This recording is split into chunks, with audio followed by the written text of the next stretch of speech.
కుమార్ నెక్రేకంటి అనబడిన నేను భయంకరమైన పాపపు శాపపు కట్లతో నేను కట్టబడి ఉన్నప్పుడు, అందరి దృష్టికి కూడా ఒక వ్యర్థమైన జీవితాన్ని జీవిస్తున్న వాడిగా, కోరుకొనదగని వ్యక్తిగా నేనున్నప్పుడు ప్రభువు నన్ను కోరుకు నా కట్లను తెంచేశాడు.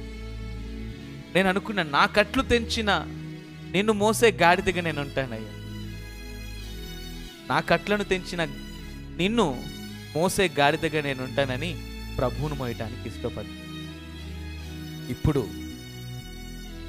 అనేకుల ఎదుట ఒక రికగ్నైజేషన్, ఒక గౌరవం, ఒక ఆప్యాయత కలుగుతూ ఉంది అని అంటే ఇది నా గొప్పతనం కాదు. కానీ ఇక్కడ మీరు చూసినట్లయితే ఆ గాడిద పిల్ల మీద ప్రభు ఎక్కినప్పుడు, ఆ గాడిద పిల్ల వెళ్తూ ఉంటుంటే ఆ గాడిద పిల్ల పాదాల దగ్గర వస్త్రాలను, ఆ చెట్ల కొమ్మలను వేశారు.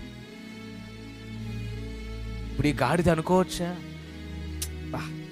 నేను ఎంత గొప్పదాన్ని, నా పాదాల దగ్గర వస్త్రాలు వేస్తున్నారు ఇల్లు, నా పాదాల దగ్గర చెట్ల కొమ్మలు వేస్తున్నారు ఇల్లు, నేను ఎంత గొప్పదాన్ని కాదు. కాదండి, ఈ గొప్పతనం అంతా నేను మోస్తున్న ప్రభువుది.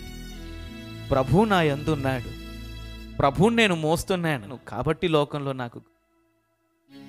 నేను అంటున్నాను, బిడ్డా, చనిపోవలసిన నీవు, ఎన్నోసార్లు చనిపోవాలి అన్న కోరికతో ఉన్న నీవు, ఆత్మహత్య శరణ్యం అనుకున్నటువంటి నీవు, అనేకుల చేత తృణీకరించబడిన నీవు, ఇలాంటి భయంకరమైన కట్లతో ఉన్న నిన్ను నా యేసయ్య కోరుకున్నాడు కదా, మరి నీ కట్లు తెంచాడు కదా. ఈ దినాన ప్రభువుని మోస్తే ఆ ఆశీర్వాదం నీ మీద ఉంటుంది. నేను అంటున్నాను, ఓ కట్లు తెంపబడిన గాడిద పిల్ల, నువ్వు ప్రభువుని మోస్తున్నావా?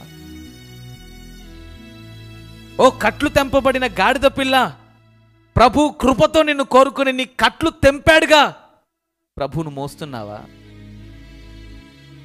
నేను అడుగుతున్నాను, ఒకవేళ ప్రభువును మోసేదానిగా నువ్వు లేకుండా నీ పూర్వపు జీవితం ఆ కట్టబడిన స్థితికి వెళితే, ఆ బానిసత్వపు కాడి కింద నువ్వు ఎట్లాంటి వెట్టి చాకిరీ చేయాల్సి వస్తుందో మరలా కదా.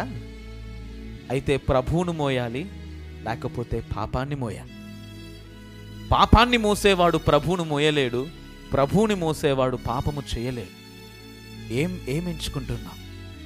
పాపం చేస్తాను ప్రభువును మోస్తానంటే కుదరదు.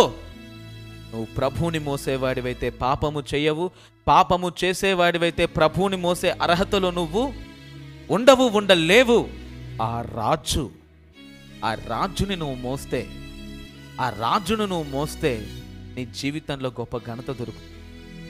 ప్రభువు నీ కట్లు తెంచాడు కదా, నువ్వు ప్రభువును మోయి, అప్పుడు నీ జీవితం యొక్క సార్థకత. నేను అంటాను, ఇక్కడున్న ప్రతి ఒక్కరూ కూడా ప్రభువును మోయాల్సిన గాడిద.